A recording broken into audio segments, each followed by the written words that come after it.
প্ৰতিনিধিবৰ্গ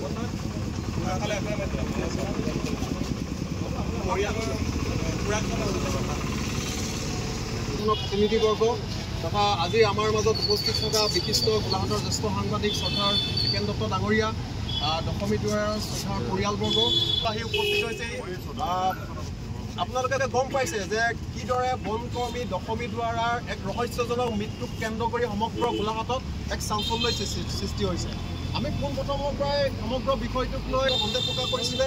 আঠখেলীয়া অঞ্চলৰ এগৰাকী যুৱতী আৰু কাজিৰঙাৰ বন বিভাগত কৰ্মৰত এগৰাকী চতুৰ্থ বৰ্গৰ কৰ্মচাৰী আছিল। তেওঁৰ এটা মৃত্যুৰ ঘটনা, কিন্তু এই মৃত্যুৰ ঘটনাটোক কেন্দ্ৰ কৰি ৰহস্যৰ যথেষ্ট সৃষ্টি হৈছে।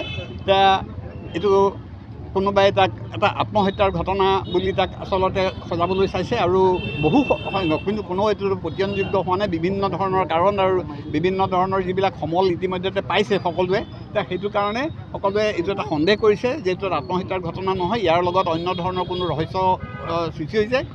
গতিকে এই ঘটনাটোক কেন্দ্ৰ কৰি মানে কি হৈছে যে গোলাঘাটৰ প্ৰায় জিলাখনৰ সকলো জাতীয় সংগঠন আৰু জনগোষ্ঠীয় সংগঠনবিলাক লগ লাগি আৰু গোলাঘাটৰ নাগৰিক সমাজক লগত লৈ তাৰ এটা তদন্ত দাবী উঠিছে যে ঘটনাটো এটা উচ্চ পৰ্যায়ৰ তদন্ত এটা হ'ব লাগে। আৰু আজি এটা শ্ৰদ্ধাঞ্জলি কাৰ্যসূচী দশমীৰ প্ৰতি আচলতে এটা শ্ৰদ্ধাঞ্জলি কাৰ্যসূচী, তাত তেওঁৰ প্ৰতিচ্ছবিত পুষ্পাঞ্জলি অৰ্পণেৰে সৈতে গোলাঘাটত এটা বন্তি প্ৰজ্বলনৰ কাৰ্যসূচী হাতত লৈছে। সকলো সংগঠন আহি ইয়াত 25টাতকৈ অধিক জাতীয় আৰু জনগোষ্ঠীয় সংগঠন আহি একত্ৰিত হৈছে, সাংবাদিক বন্ধুসকল আহি একত্ৰিত হৈছে, গোলাঘাটৰ নাগৰিক সমাজৰ বিশিষ্ট ব্যক্তিসকল আহি একত্ৰিত হৈছে।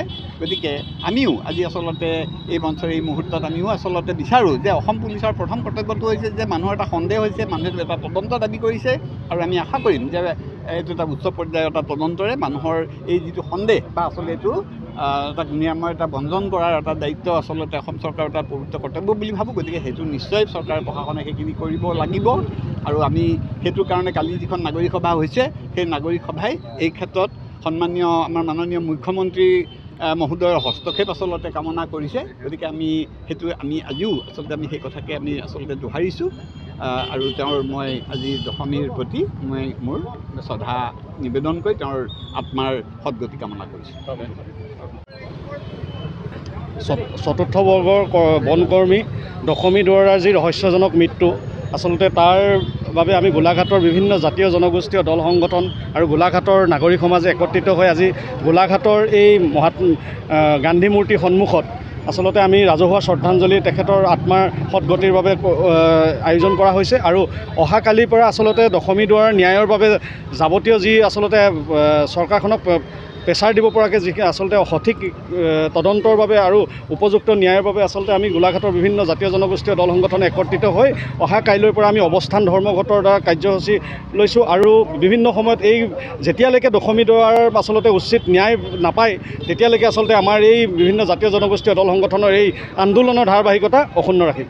যিকোনো খবৰৰ বাবে যোগাযোগ কৰক 7099017330 লগতে 7099017110 নম্বৰত।